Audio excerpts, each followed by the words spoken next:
Un cordial saludo a todos los amigos y amigas de este gran canal TVX y a mis amigos del Facebook y en YouTube de Aclarando Conceptos.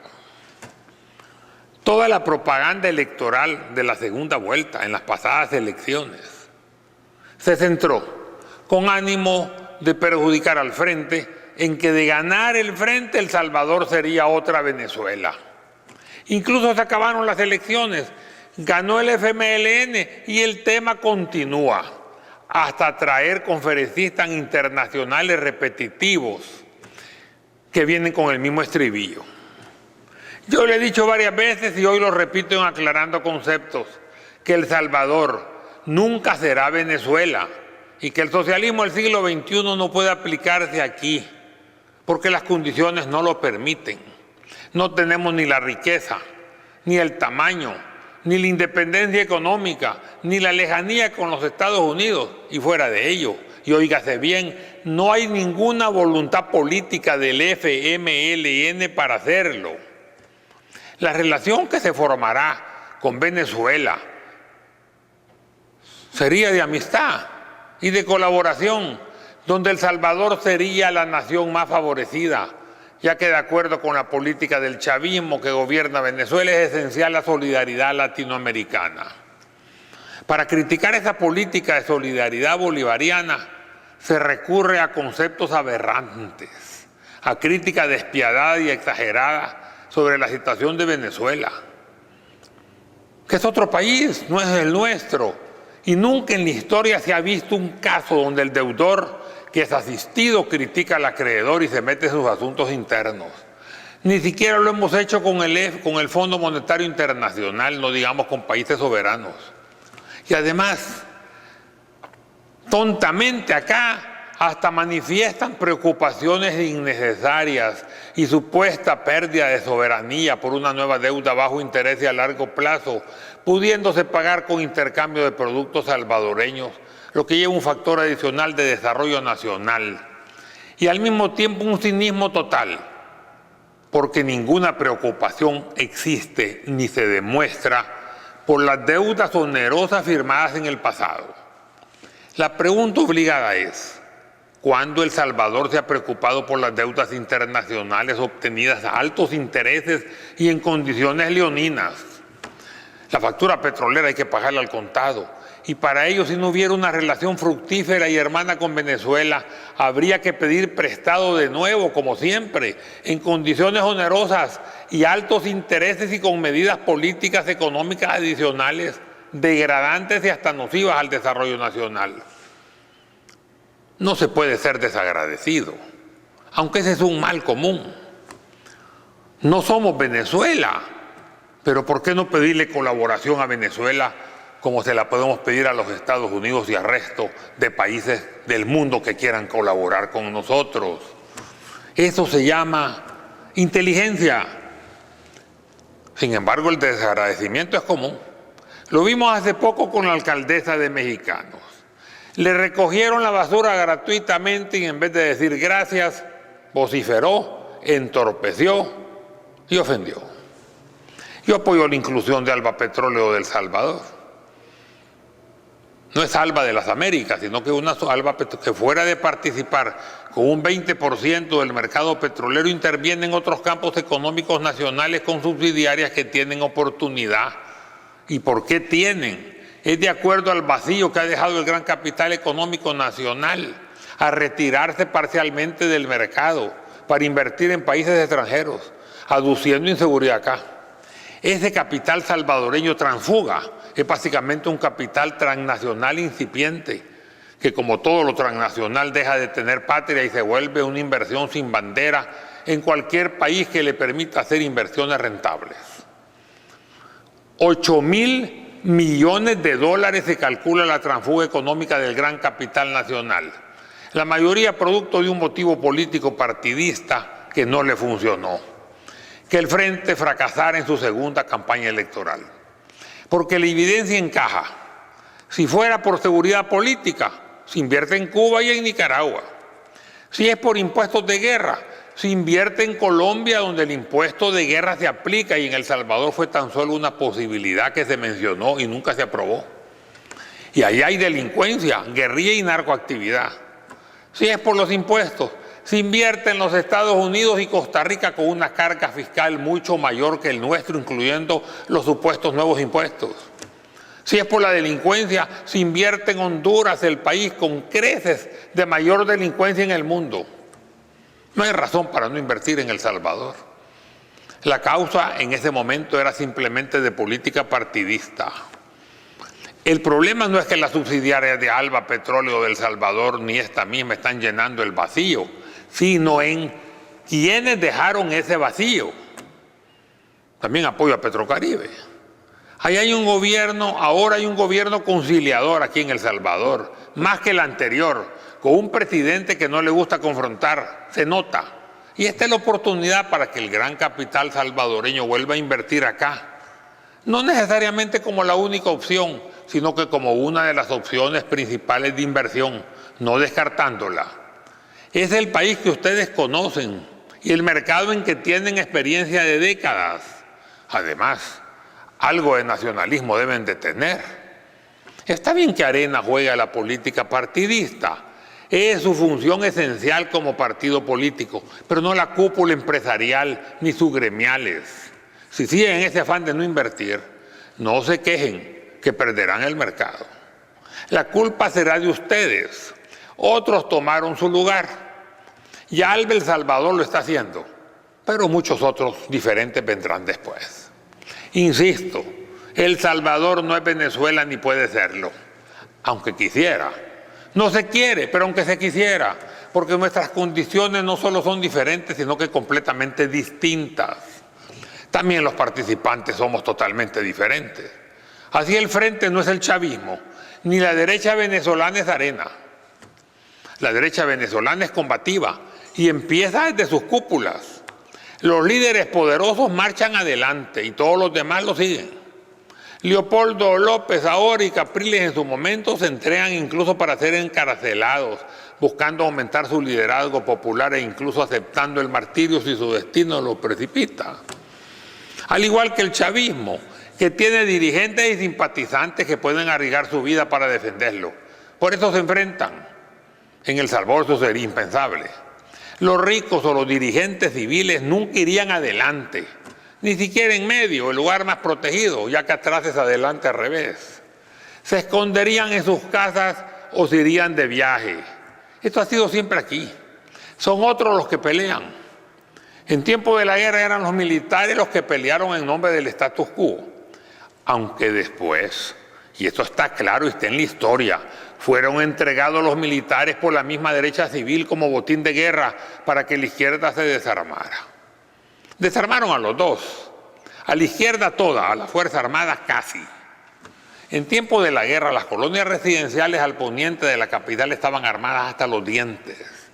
Eran verdaderos cuarteles, que yo siempre decía que van a ser inoperantes cuando sean necesarios. Y así fue.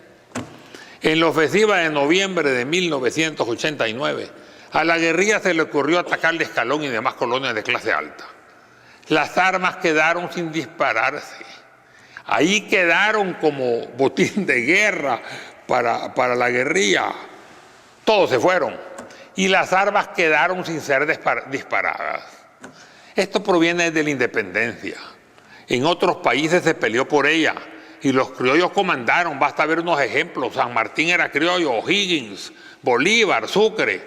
Fueron militares de clase social elevada. Se ganaron la independencia a través de la lucha militar.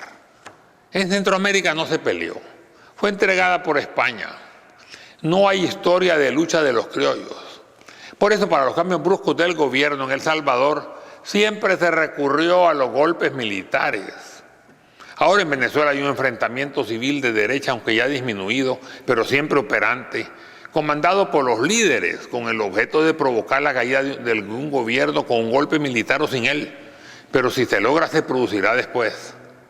Pero ahora Venezuela no está gobernada por gobiernos de centro derecha, sino por un gobierno que tiene un poco más de la mitad de la población con él y que tiene el valor y la decisión de pelear y que también puede movilizar fuerza popular, no solo ejército. Sin embargo, Maduro lo que tiene que hacer, y lo está haciendo, es soportar la presión, hacer llamados para la paz, promover marchas pacíficas mayores, dejar a los manifestantes que se aburran y sobre todo no usar toda la fuerza. Lo está haciendo y al menos hasta ahora no se ha dejado provocar más de la cuenta. El movimiento tiende a disminuir no por ganas sino por cansancio. Para que un movimiento de resistencia popular sea exitoso tiene que ser corto. Si no, queda como un movimiento permanente, pero incapaz de ganar al menos por la vía violenta. Queda sujeto a un movimiento de resistencia permanente, pero incapaz de ganar violentamente. De todas maneras, y hay que aclararlo porque ahora se fomentan movimientos violentos en todas partes del mundo, armados por los mismos que lo critican. Y eso no se toleraría en ningún país del primer mundo. Por ejemplo, en los Estados Unidos, que son los adalides de la democracia representativa, una actuación como la anterior, de ejército que se levanta contra los gobiernos establecidos, sería intolerado y rápidamente reprimido y con armas. No me corresponde a mí como salvadoreño tomar posición en el conflicto venezolano. Corresponde a los venezolanos solucionarlo. Lo que sí nos corresponde a los salvadoreños es agradecer al actual gobierno de Venezuela su ayuda, no hacerlo, o no aprovecharse de esa ayuda, y aún más criticarlo es una de las etapas más denigrantes del desagradecido. No solamente no dar las gracias, sino incluso hablar mal del que trata de ayudarte, peor aún, hasta colaborar en hacerle un mal. Yo no puedo hacer nada de eso, yo soy agradecido y tengo memoria histórica. Lo lamento, pero no se me olvida nada, ni lo bueno, ni lo malo. Gracias a Venezuela por su ayuda y ahora por Petrocaribe. Y gracias al nuevo gobierno de El Salvador por aceptar unirse, ya que el anterior, por más consejos que recibió, no quiso. Sus razones tuvo. Gracias a Dios que un enfrentamiento armado en El Salvador no se vislumbra. La derecha salvadoreña es diferente. La cúpula política y financiera nunca saldría a enfrentarse. Rehuye el peligro. Pone a otros a pelear. Antes mandaba a los militares. Hoy no tiene a nadie. Los pinta y pega solo sirven para eso. No pueden comandar manifestaciones. Luchar por ideología. No existe en arena. Esto es así, aunque no les guste que lo diga. Basta ver quién es el máximo líder que comanda el aparato ideológico de arena. Ernesto Mason. Él puede tener otras cualidades. Todos tenemos buenas cualidades también, no solo malas. Pero hay que reconocer que ser ideólogo no es su fuerte. Le dieron ese puesto porque estaba disponible. Y alguien lo quería que Mason estuviera en la directiva. Nadie se percató de la calidad de ese cargo. Director de ideología, aunque esté en el cargo de vice, pero es el máximo autoridad en materia de ideología política. De todas maneras, estaba inutilizado desde que el mayor Davison falleció. Cuando la derecha deseaba en el pasado tomar el poder por la fuerza, contactaba a los militares, empezándolo a hacer desde el general Maximiliano Hernández Martínez en diciembre de 1931. Hoy los golpes de Estado pasaron de moda y la Fuerza Armada ya no está dispuesta a hacer movimientos inconstitucionales. Le faltó poco para desaparecer en 1992 y debe recordarse siempre que los aliados de la derecha civil que los usaron no los protegieron, sino que los entregaron. El socialismo del siglo XXI a los Chávez no se puede dar en nuestro país porque somos un mísero e ínfimo país. Solo grande y bello porque es nuestro. No tenemos dinero, ni materiales estratégicos, ni tierras sobrantes, ni petróleo, ni alimentos que exportar, si ni siquiera nos alcanza para lo nuestro. Y a veces suben de precio que tenemos que importar con urgencia para controlar un poco el alza. Cualquier gobierno de la tendencia que sea, tendría que negociar y adaptarse a las circunstancias y comprender que el dinero es verde en todas partes del mundo. Sin dinero suficiente, con una derecha históricamente controlada, es decir, que controla, no controlada, históricamente dominante, que controla todos los esquemas del poder, con una dependencia casi total con los Estados Unidos, con casi o un poco más de la mitad de nuestra fuerza laboral activa en dicho país, con un pueblo históricamente amante de los Estados Unidos, en un porcentaje mayor que cualquier país de Hispanoamérica, incluyendo Puerto Rico. No es lo mismo ser antiimperialista gobernando que siendo oposición. Ya bien lo dijo un analista de izquierda, la cúpula gobernante es de derecha, aunque las bases continúan siendo de izquierda. Yo adiciono, lo de derecha es cuestión de adaptación. Esto fue cierto en el anterior gobierno y también lo será en este. Nuestro pequeño país no debe luchar por la supremacía, sino tan solo por su supervivencia. Podemos lograrla. Los principios no deben perderse. La autoestima tiene que conservarse. Nuestras tradiciones tienen que mantenerse. Pero tampoco un cambio radical de gobierno puede darse de acuerdo a las circunstancias actuales. Además, al pueblo no le gusta. Lo que sí puede hacerse es empezar a regular los excesivos privilegios de algunos y la tolerancia al irrespeto de las leyes y a la impunidad manifiesta por los otros. Las leyes del mercado no son suficientes porque generalmente este se manipula por los poderosos. Un Estado garante y supervisor se necesita que evite los abusos y corrija las disfuncionalidades. Por otro lado, quieras o no, la empresa privada como motor de desarrollo nacional no puede evitarse y un papel amigable con los Estados Unidos se vuelve indispensable. ¿A qué tanto temor? Debemos de dejar ese temor destructivo sobre monstruos imaginarios y trabajar sobre realidades con eficiencia y entusiasmo.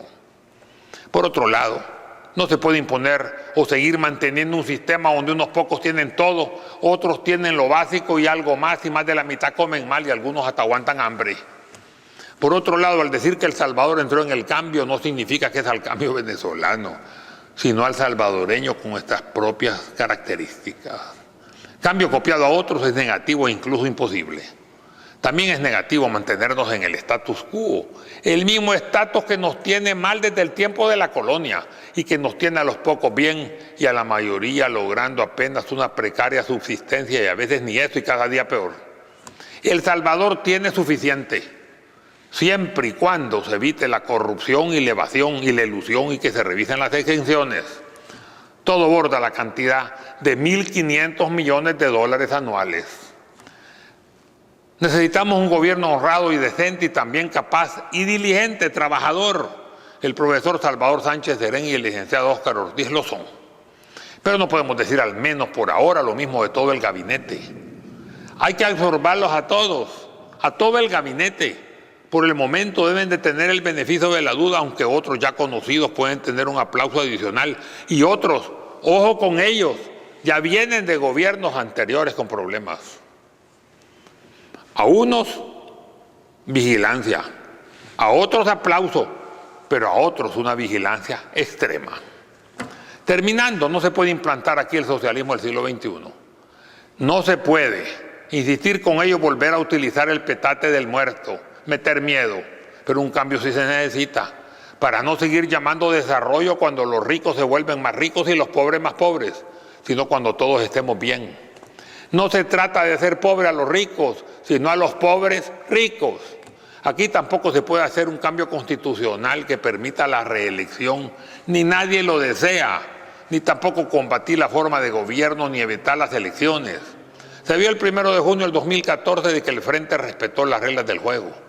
Nuestra constitución política es diferente a la de Venezuela y a la de Nicaragua. Nicaragua, el paraíso de muchos empresarios salvadoreños. Nuestra constitución política tiene aclarado lo que se puede reformar y cómo y lo que no se puede. Muchos grandes empresarios estarían felices que la oposición hubiera triunfado en Venezuela. No se dieron cuenta, no se han puesto a pensar que al día siguiente la ayuda venezolana se reduciría o incluso se anularía. No hubiera grandes facilidades de comprar petróleo y disponer de créditos blandos a corto plazo y a largo plazo que podrían amortizarse con productos salvadoreños agropecuarios e industriales. Deberían pensar positivamente en que tratar de ganar las elecciones y buscar la forma de negociar con el mundo entero y también con Venezuela y entrar a Petrocaribe, aunque no piensen entrar a la iniciativa ALBA y seguir de buenos amigos con los Estados Unidos, con Taiwán y comerciar con China. A fin de cuentas, Taiwán y China ahora ya ni siquiera son enemigos. ¿Para qué sudar calenturas ajenas y fuera de eso pasadas? Eso de levantar las banderas políticas a la hora de hacer negocio es tonto y anacrónico y da pena, créanme que da pena y un poco de risa. Nuestro país no debe buscar la supremacía, tan solo la supervivencia. Mantener el derecho de comerciar con todo el mundo y criticar únicamente cuando las condiciones que pactan o que quieren pactar con nosotros son onerosas. Negociar con todos es básico. Así Edwin Zamora dio una voz pragmática diferente, no criticando a Alba Petróleo, sino reconociendo que la entrada de este al mercado energético nacional generó una competencia conveniente para nuestro país. Como puede verse en estos 90 días del actual gobierno, no se parece en nada a Cuba ni a Venezuela. Si se le quiere ver parecido, podemos verlo en la Nicaragua de Ortega, donde la empresa privada salvadoreña hace dinero y llama a invertir allá, pero allá no interfiere molestando en política partidarista. Esto es lo ideal, hagan lo mismo en El Salvador. Trabajen y ganen, pero no perjudiquen ni pongan obstáculos a la política nacional. Recuerden, como bien dice el refranero popular, ustedes son empresarios, vean sus empresas. O como dice el refranero, zapatero, a tus zapatos. Muchas gracias.